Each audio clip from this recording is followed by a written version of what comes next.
Hola chicos, ¿cómo están? Espero que sigan muy bien. Vamos a empezar a trabajar con otro tipo de operaciones dentro del conjunto de los números complejos. Hasta el momento, los temas que fuimos trabajando son las operaciones básicas de un número complejo escrito en forma binómica. Vimos su representación gráfica y cómo a partir de ella podemos escribir diferentes formas que queda expresada como forma polar y forma trigonométrica. Y lo último que nos queda por ver es cómo hacemos para realizar operaciones en forma polar. Entonces, vamos a comenzar con alguna de las operaciones básicas. En primer lugar, vamos a ver cómo realizamos el producto y el cociente entre dos números complejos escritos en forma polar. Cuando se quiere multiplicar dos números complejos dados en forma polar, se multiplican los módulos y se suman los argumentos, dando lugar a un nuevo número complejo. Es decir, por ejemplo, si tenemos Z1 y Z2 escritos en forma polar y quisiera encontrar el producto de dichos números, lo que vamos a hacer es identificar los módulos. En este caso, Z1 tiene de módulo 3 y Z2 tiene de módulo 6. Y los argumentos, Z1 tiene de argumento 42 y Z2 tiene de argumento 112. Entonces, para multiplicar dichos números en forma polar, multiplicamos los módulos por un lado, 3 por 6 me da un nuevo módulo que es 18, y los argumentos los vamos a sumar. 42 más 112 me da como resultado 154. Es decir, que de la multiplicación de dos números complejos en forma polar, obtenemos como resultado otro número complejo en forma polar. Multiplicamos los módulos y los argumentos se suman. Sin embargo, en la división sucede lo contrario. Si se quiere dividir dos números complejos dados en forma polar, debemos dividir los módulos por un lado y por otro restar los argumentos, dando lugar a un nuevo número complejo. Entonces, por ejemplo, si tenemos Z1 de módulo 14 y ángulo 89, si tenemos Z2 de módulo 7 y de ángulo 51, para dividir dichos números complejos escritos en forma polar, dividimos los argumentos por un lado y dividimos los módulos por un lado y los argumentos los restamos. 14 dividido 7, obtenemos un nuevo módulo que es 2, y 89 menos 51 me da 38, obtenemos un nuevo argumento. Bien, ahora, por el momento, las operaciones vienen siendo medianamente sencillas. Vamos a ver ahora las otras operaciones que nos faltan, que es la potenciación y la radicación. Fíjense en que en este caso, en la forma polar, no existe la suma y la resta entre dichos números porque justamente la suma y la resta aparece cuando trabajamos con los argumentos. Bien, ahora, si quisiéramos encontrar la potencia de un número complejo escrito en forma polar, lo que hacemos es lo siguiente. Para encontrar la potencia de un número complejo dado en forma polar, simplemente lo que hacemos es calcular la potencia de dicho módulo y al argumento lo multiplicamos por dicha potencia. Es decir, que nuevamente vamos a conseguir un nuevo número complejo que también está escrito en forma polar. Entonces, al módulo lo elevamos a dicha potencia y al argumento lo multiplicamos por ese exponente. Entonces, si tenemos, por ejemplo, z igual 5,75, es decir, de módulo 5 y de argumento 75 grados, y quisiéramos encontrar z al cubo, lo que hacemos es, al módulo lo elevamos al cubo, me queda 5 al cubo es 125, y al argumento lo multiplicamos por dicha potencia, es decir, por 3. 3 por 75 me da como resultado 225. Bien, entonces, para encontrar la potencia, al módulo lo elevamos a dicho exponente y al argumento lo multiplicamos por dicha potencia. Ahora, si quisiéramos encontrar la raíz enésima en forma polar, se llama enésima porque puede ser de cualquier índice, Primero, lo que vamos a visualizar antes de comenzar a trabajar con dicha raíz es que un número complejo escrito en forma polar tiene dos tipos de escrituras. Nosotros mencionamos la del paro ordenado, en donde la primer componente es el módulo y el segundo componente es el argumento, pero también lo podemos escribir de esta manera, como subíndice. El módulo y como subíndice tiene justamente el argumento. Lo aclaramos porque en los libros pueden encontrar los dos tipos de escrituras. Bien. Para calcular la raíz enésima, debemos aplicar el procedimiento inverso a lo de la potencia. Ustedes recuerdan que en la potencia, ¿qué hacíamos? Al módulo le calculábamos el exponente, o sea, la potencia, y al argumento lo multiplicábamos por dicha potencia. Bien, ahora, en la raíz lo que hacemos es calcular la raíz enésima del módulo y al ángulo lo vamos a dividir por dicho índice de la raíz.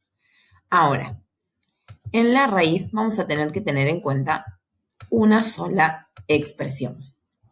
Como bien dijimos, para calcular la raíz enésima, para hallar el módulo, lo que hacemos es calcular la raíz enésima del módulo y para calcular el argumento, al argumento le sumamos 360 grados por k dividido n. ¿Quién es n? N es el índice de la raíz. Ahora, ¿quién es k? Bien, k es el número de vueltas que da el ángulo. Si ustedes se ponen a pensar, un ángulo, ¿sí?, no termina solamente en 360, sino que puede seguir dando giros, ¿sí? Entonces, según la cantidad de giros o la cantidad de vueltas que dé ese ángulo, va a ser justamente el argumento del vector. Si miramos esta imagen, vemos cómo el ángulo puede variar según la cantidad de vueltas que haya dado. Por ejemplo, si k es 0, es decir, que no dio ninguna vuelta completa, el ángulo es de 45 grados. Recuerden que nosotros marcamos siempre el ángulo desde el eje X positivo en sentido antihorario hasta el vector. Entonces, si nos posicionamos acá, el primero puede ser este. O sea, nos encontramos con el vector. Ahora, si nosotros hacemos el giro completo, hasta acá es 360 y nuevamente vuelve a ser 45. Es decir, que dio un giro completo y se le volvió a sumar 45 grados. Es decir, que este vector puede tener diferentes argumentos según la cantidad de vueltas que dé dicho ángulo. Entonces, si k es 0, el ángulo o el argumento solamente es de 45 grados porque no pegó ninguna vuelta. Si k es 1, significa que pegó el giro completo y nuevamente volvió a marcar el argumento, que sería de 45, es decir, 360 más 45.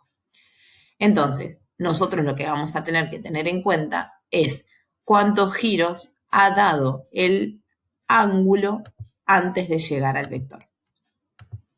Si no especifica el valor de k el ejercicio, es porque no se realizó ninguna vuelta, lo que significa que el ángulo se va a encontrar siempre entre 0 y 360. Entonces, vamos a verlo con un ejemplo, para que sea más simple de visualizar. Si tenemos que z es igual a 64,120 grados, es decir, tenemos un módulo de 64 y un ángulo de 120 grados, y quisiéramos hallar la raíz cuadrada de z. Entonces, ¿cómo hacemos para calcular la raíz cuadrada de este número escrito en forma polar? Como dijimos anteriormente, al módulo le calculamos la raíz cuadrada y al ángulo tenemos que calcularlo mediante la siguiente expresión, teniendo en cuenta cuántos giros ha dado el ángulo. En este caso, como no me menciona el valor de k, vamos a suponer que el valor de k es 0.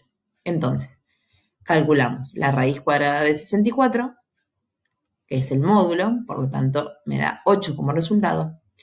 Y para calcular el ángulo hacemos alfa, que es 120, más 360 grados por 0, es decir, que no dio ninguna vuelta, dividido 2, donde 2 justamente dijimos que era el índice de la raíz. Entonces, 360 por 0 me da 0, por lo tanto, la única cuenta que me queda hacer es 120 dividido 2, que me da como resultado 60. Entonces, al calcular la raíz cuadrada de este número complejo escrito en forma polar, obtenemos nuevamente como resultado otro número complejo escrito en forma polar. Ahora, supongamos que tenemos la otra escritura. Si tenemos el número complejo escrito de la otra forma en la que puede expresarse y quisiéramos calcular, por ejemplo, la raíz cúbica de 8i, este 8i no está escrito en forma polar. Es decir, que primero lo voy a tener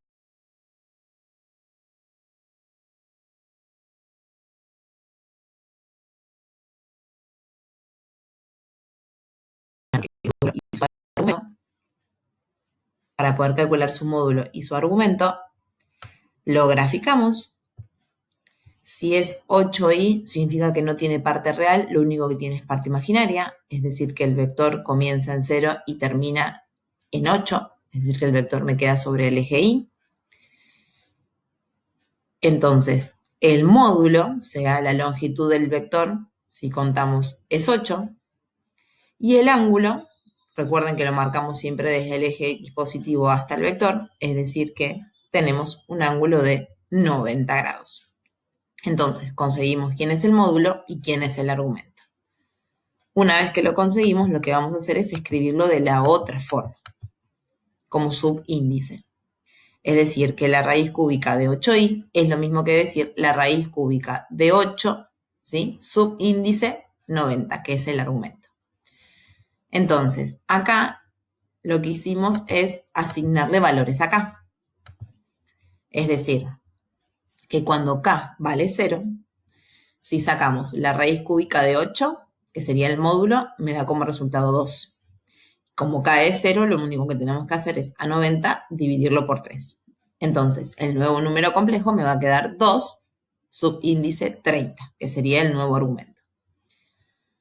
Ahora, si k vale 1, nuevamente el módulo sigue siendo 2, pero a 90 le tenemos que sumar 360 y a eso lo tenemos que dividir por 3, que es el índice de la raíz. Entonces, 90 más 360 y a todo eso dividido 3 nos da como resultado 150. Y por último, si k vale 2, el módulo sigue siendo el mismo, a 90 le sumamos 360 por 2 y lo dividimos por 3, es decir, que nos da como resultado 270. Módulo 2, argumento 270, si k es 2, es decir, que si el ángulo dio 2 vueltas, en este caso, si el ángulo dio una sola vuelta, tenemos el módulo 2 y el argumento de 150, y si no dio ninguna vuelta, tenemos el módulo 2 y el ángulo o el argumento 130. Entonces, estas tres son todas las raíces cúbicas del número complejo cuando k vale 0, vale 1 y vale 2 respectivamente. Entonces, a partir de ahora ya podemos comenzar a trabajar con las operaciones escritas en forma polar: producto, cociente, potenciación y radicación. Es decir, que de esta manera terminamos de trabajar con el conjunto de los números complejos. Ahora sí, es momento de practicar.